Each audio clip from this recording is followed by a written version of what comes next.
Hi friends, ఈరోజు మా ఇంట్లో గోంగూర పచ్చడి అది ఎలా చేసుకోవాలో చూద్దాం. నేను 2 కట్టల గోంగూర తీసుకున్నా. దాన్ని బాగా వాటర్లో కడిగి ఆరబెట్టుకున్నాను. తేమంతా ఇంకిపోయే వరకు ఇలా ఆయిల్ కొద్దిగా వేసి ఇందులో బాగా మగ్గించుకోవాలి. సాల్ట్, పసుపు వేసుకొని ఆనియన్స్ ఇలా చిన్న చిన్న ముక్కలుగా కట్ చేసి కొంచెం ఆయిల్లో హాఫ్ వరకు ఫ్రై చేసుకోవాలి.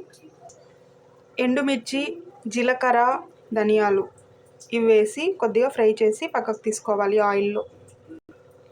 ఇప్పుడు ఇది వేడి చల్లారాక మిక్సీ పట్టుకోవాలి.